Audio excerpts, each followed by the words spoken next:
Check out carmarshal.com. The link is in the description. They help support us.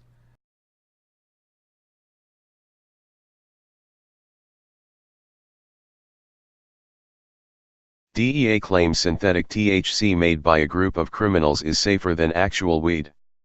Seriously. A company whose founder, CEO, and 6 executives have all been arrested for bribing doctors to prescribe opioids, was approved by DEA to sell synthetic THC. By Matt Agarist, December 2, 2017.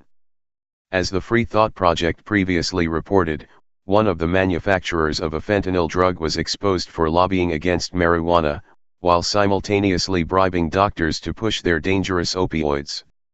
Now, after the federal government granted INZIS permission to make a synthetic version of cannabis, they are claiming that it's safer and more medically valuable than actual weed.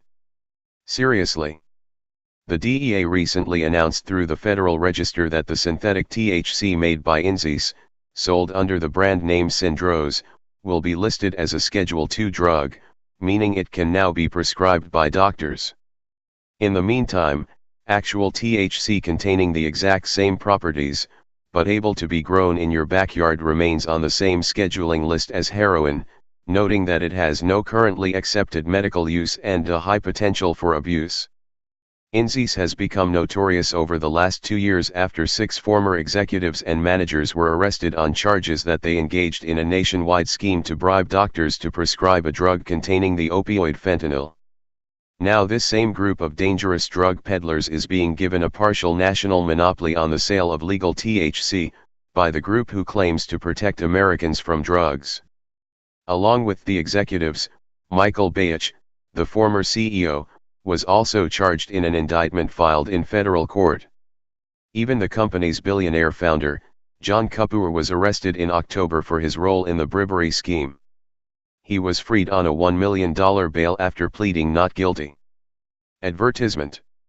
The idea that the DEA would provide a company who was caught bribing doctors to prescribe opioid drugs that have led to one of the largest addiction problems in the history of the world with a pass to sell their synthetic version of a plant they continue to kidnap, cage, and kill people over, is infuriating, to say the least. Read more. World Media Watchdog, Truthful Media in Decline, a new era of propaganda is upon us. When asked about this overt conflict of interest and unscrupulous handout to Big Pharma, the DEA answered with a typical bureaucratic reply. As Vice reported, the DEA noted in its announcement on Wednesday that it received public comments from people opposed to making synthetic THC products Schedule II while keeping marijuana Schedule I. The DEA also said, 2 commenters expressed concern that pharmaceutical companies are making a profit from approved drugs containing marijuana constituents. The DEA notes that FDA-approved products of oral solutions containing dronabinol THC have an approved medical use, whereas marijuana does not have an approved medical use and therefore remains in Schedule I, the agency said in its response.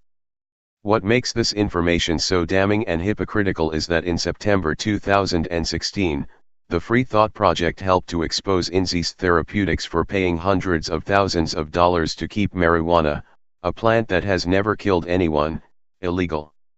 In a glaring display of hypocrisy, INZIS, who makes Subzis, a sublingual fentanyl spray, claimed that marijuana is dangerous because it could hurt children. At least that was their public reasoning for shoving $500,000 towards a campaign opposing marijuana legalization in the US. Now, they are pushing the same drug.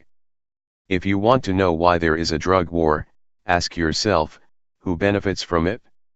Legal pot is detrimental to the opioid crisis and reduces addiction. However, this is bad business for Big Pharma and their lapdogs in the DEA. Opiate addiction, overdose, and accidental death problems might simply be avoided if, ironically enough, marijuana is made legal nationwide. This would drastically reduce the scope of the DEA's enforcement as well as threaten the grip opioid manufacturers currently have on addiction. Read more. Man holding up sign to warn drivers about a speed trap owns the cop who tries to stop him. As TFTP has documented on several occasions, cannabis holds the promise of helping opiate addicts kick their addiction by substituting their cravings for opiates with the non-addictive pain-killing properties of marijuana. And it's not folklore. Doctors have experimented with cannabis as a substitute for opiates with high degrees of success. Study after study has confirmed that medical cannabis access reduces harm from opioid abuse among the population. A recent study published in the Drug and Alcohol Dependency Journal found that states with legal medical cannabis experience fewer hospitalizations related to opioids. Medical marijuana legalization was associated with 23% and 13% reductions in hospitalizations related to opioid dependence or abuse and opioid pain reliever (OPR) overdose, respectively. Lagged effects were observed after policy implementation.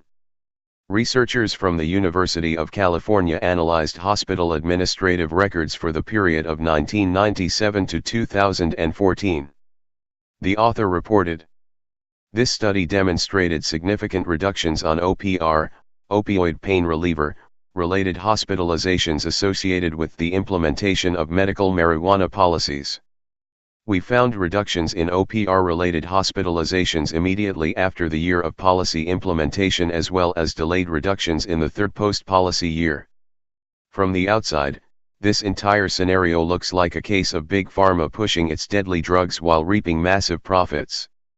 However, if we look closer, that scenario is not only made possible by, but fostered through, pharma's ties to the state.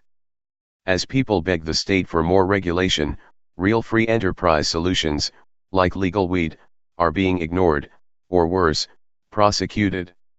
Read more, meet the future of security, cops may soon find themselves obsolete.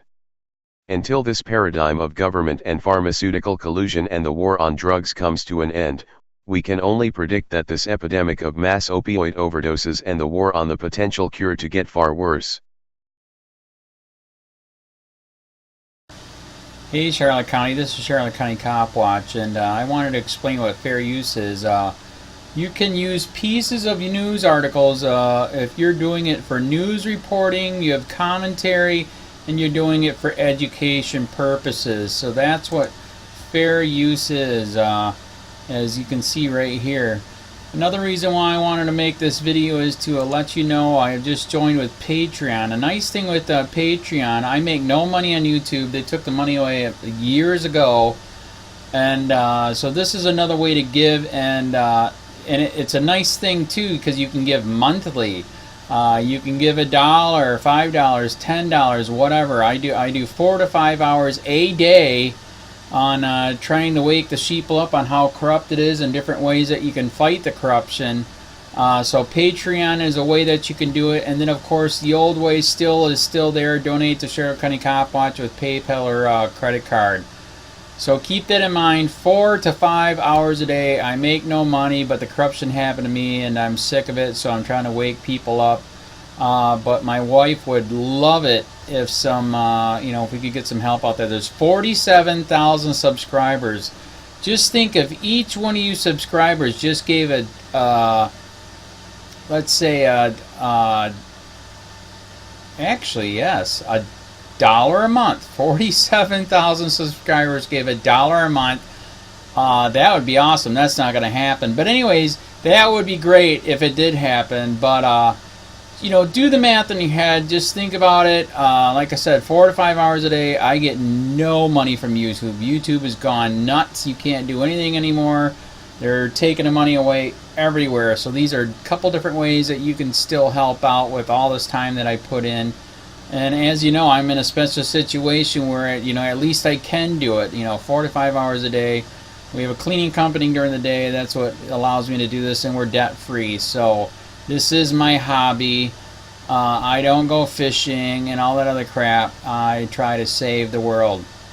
So help me out to make the wife happy, man. In fact, if you guys did give $1 a day, and there was 47,000 of you, and you did it, and each of you gave $1, and that was every month, oh my God, yes, I could quit. I could start suing them. Another idea too that we have is, if I got, you know, some funds, we could actually contact everyone that has been ticketed and or arrested and put in jail and start sending them postcards to let them know we're here, and to see if everything went all right, and if it didn't, find out their story. So we could even do more investigations and more lawsuits. Lawsuits take money.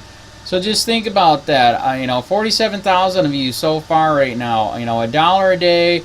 I mean, $1 a month on Patreon, or $5 a month Patreon, 10, 20, whatever. Just do the math in your head. Help out. This is a lot of work every single day. Thanks.